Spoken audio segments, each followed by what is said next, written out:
Thank you, folks, for tuning in to your Channel 6 News. Today is October 21st, 1984, and I'm here with Melanie for your measles message update coming in hot. Jackie, have you heard of our latest disease comeback, measles? Yeah, I think I've heard about it before. The measles made its first appearance in 1912 when it became a nationally notifiable disease in the United States when we had our first epidemic. Let me tell you about how it spreads. Measles is a contagious red rash disease. Sneeze, you catch it. Cough, you catch it. Hug, catch it. Sneeze again, have a baby, give a handshake, walk through a room where someone else sneezed, have another baby, and you could have measles.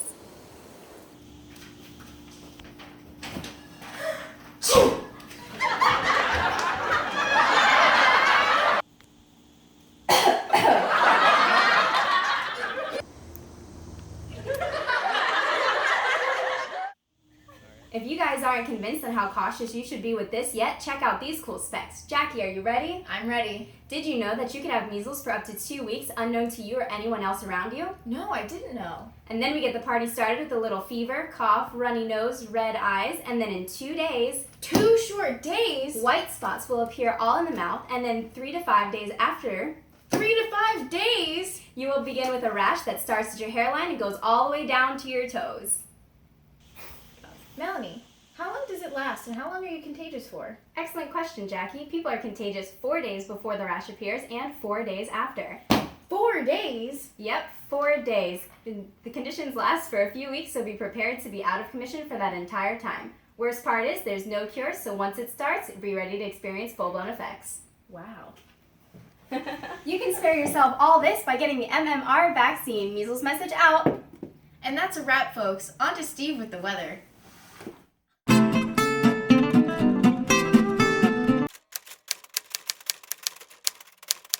Hi, I'm Jackie with Channel 6 News. Today, on January 5th, 2016, to introduce you into an inside look at the latest disease outbreak, measles, in Disneyland. It infected 52 people, and I'm here today to give you an exclusive interview with Melanie, our local microbiologist. Here we have with us today is Melanie, an expert in the field to answer all of your burning questions about the new outbreak. So, I thought measles was eliminated in the U.S. Why are we seeing new cases? Well, yes, Jackie. The United States did declare in 2000 that measles was eliminated. However, eliminated and eradicated are two different things. Eliminated is just when the disease is not present for a period of 12 months, but eradicated is when it's completely gone. Our goal here is eradication. Eradication would look like every country and every part of the world not experiencing measles whatsoever. The World Health Organization, or WHO, is hoping to have measles eradicated by 2020. Great. Okay, Melanie. So how did it spread to Disneyland of all places? Well, our best guess is that it spread to Disneyland by an infected individual coming to the park while on vacation or something like that. And it's a great place to spread disease because there's so many people from all over the world that have either been vaccinated or not. And when they go back to their respective countries, it just spreads the disease so well. Epidemiologists in our lab have been trying to find out where the outbreak may have originated from. Our best guess is possibly the Philippines, since the strand is identical to the one from the Philippines, which actually did sicken over 50,000 people and killed 110. Wow. Yeah. I've never thought about how easily disease could spread through the world through just travel. With that being said, Melanie, is everybody who has been vaccinated safe from measles? Well, Jackie, the short answer to that is no. Anyone can still contract the measles virus. However, if you've been vaccinated, the chances drop drastically. Our measles vaccination is one of the most effective around. It's 2 doses of it can cause an individual to be up to 97% safe from the measles virus. And the way this works is that the body will be exposed to a weakened form of the virus itself and allowing the body to build antibodies against this virus that the body will retain in its immunological memory. So, Melanie, does that mean that both doses are important, or is one just enough? No, one is definitely not enough. In about 5% of the people, the body does not have a full immunological response to one dose, so a second dose is important in ensuring that all people have a full bodily response to the virus to become immune. Okay. Well, it seems to me that everyone should get vaccinated in hopes of eradicating the disease. Why are there anti-vaxxers who don't want to get vaccinated for this? Well, there are some people who choose on their own not to become vaccinated, and others that have individual reasons as to why they cannot. To put it simply, if you can get vaccinated. The concept here is something called herd immunity, and this is when you have enough people in a population that are vaccinated that you have incidence of disease so low that you're protecting the people that are unable to get vaccinated. And reasons for being unable to get vaccinated sometimes include religion, being too young, or having allergic reactions to certain medications. So having herd immunity is super important in this. Actually, we have someone with us here today who relies on herd immunity to be protected. Matt King, a current UF student. Thank you, Matt, for coming on with us today. So you couldn't get vaccinated. Why is that? Well, when I was an infant receiving my first round of this vaccine, which is the MMR vaccine, I had a reaction to some of the ingredients inside, and the doctors weren't sure exactly what caused it. So they wanted to, in terms of having me be safe, they wanted me to be exempt from not only this vaccine, but all of their vaccines down the road. Okay, so how do you protect yourself from all of these diseases then if you're not vaccinated? Well, what's strange is that there's not really much that I can do. However, I really depend on the rest of the population being immunized against this disease. And it brings up the concept of what's called herd immunity. As long as, let's just say about 90% or more of the population has the vaccine, then it really reduces the amount of hosts that the virus can get into and start spreading through.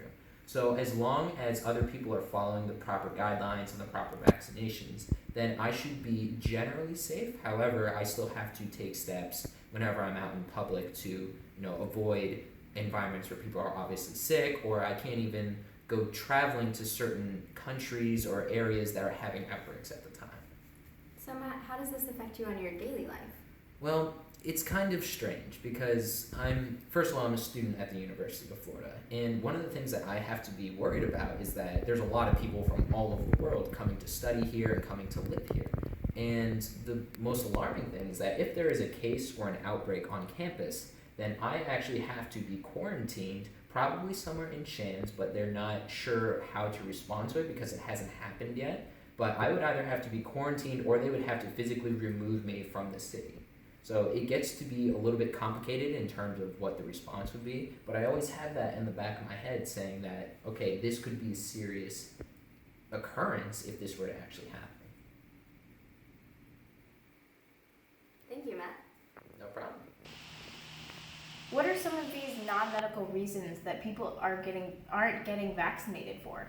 Well, one big player to this is going to be religion. Some religions denounce vaccinations, while another big player is going to be autism. And parents believe that there is a correlation between autism and vaccines, and this is likely due to the fact that children show symptoms of autism at a very young age, which is correlated to the time frame that they're needing to be getting their vaccines. So parents tend to opt out for this reason. Also, some believe that the immune systems of children might just be overloaded in this sensitive time period. So there are just various reasons, and they continue.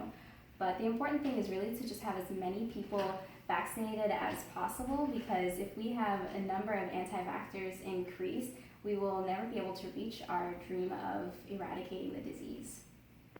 Thank you. This has been a great talk. Thank you, Melanie, for being on the show with us. I really hope people realize the importance of getting their children vaccinated.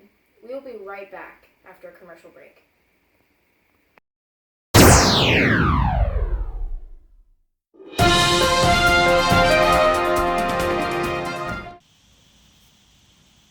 Hi, Jackie here with you today, October 15th, 2025. The death toll has risen from the new measles pandemic, despite our current efforts to treat the disease and create a new vaccine. However, Channel 6 News has an inside look and an important update from the World Health Organization in Switzerland. Matt, over to you. Alrighty, and we are live here from the World Health Organization, where the amount of mutations is actually becoming very alarming. We are seeing very large amounts of both genetic drift and genetic shift, and the latter of those is the most important. Genetic shift is happening because more than one virus is able to attack the host cell at the same time. allowing them to recombine their genetic material, which in this case is RNA, and it's happening at rates that we cannot really combat. Scientists are struggling to keep up with vaccines, and the infections are spreading faster than we've ever seen before. In response to the anti-vax movement that happened in the late 2014 to 2017 timeframe, we are sadly not able to keep up with this infection. In 2014, we had over 667 people that got infected with this. And if you take a look, the cost of the MMR vaccine is so little, only just $12. If you take all that money we spent, which was over $20 million, and you take a look at what we could have done with that money, we could have vaccinated over 1.6 million people and have this problem be so much less than what it is today. But sadly, the anti-vax movement was really responsible for letting this disease come back into our society. Alrighty, and let's take a look at what you can do to protect yourself in this time of the disease spreading so rapidly. First of all, the most important thing is we must eliminate all travel to areas which have this outbreak. We currently cannot afford any more strains to come into our country and have the chance to mutate. Along with this, whenever you're traveling within our country, you need to make sure that you're well hydrated and well energized, because the disease is easier spread to people who are out of energy or immunocompromised. And finally, since all of our children are at an even higher risk, we really need to make sure that whenever you bring them to daycare or whenever you bring them to school, you need to make sure that both of those places are keeping up with the required vaccine requirements that the World Health Organization has put out. So overall, about 10 years ago, this could have been avoided. However, the anti-vax idea of not vaccinating your children has got us to where we are today. Rather than this pandemic that we are dealing with, outbreaks all over the world, we could have kept this confined to maybe just within our country or the places where it originated.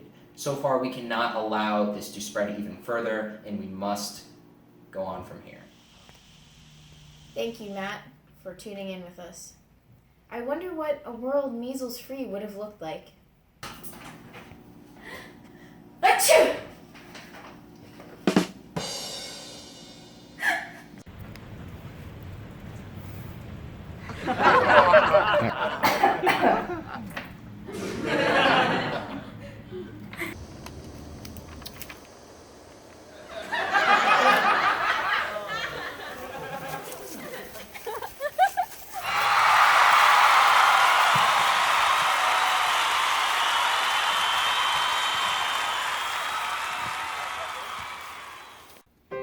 While this was a lighthearted explanation of measles, we do understand and recognize the tragedy that has surrounded it. Measles occurs worldwide and is the 5th most common cause of death in children 5 years of age and under. It occurs predominantly in areas with low vaccination rates, particularly in the developing world. During the pre-vaccine era, more than 90% of children acquired measles by age 15. In 1980, measles caused approximately 2.6 million deaths per year. But after vaccinations, it has prevented 20 million deaths in the 21st century.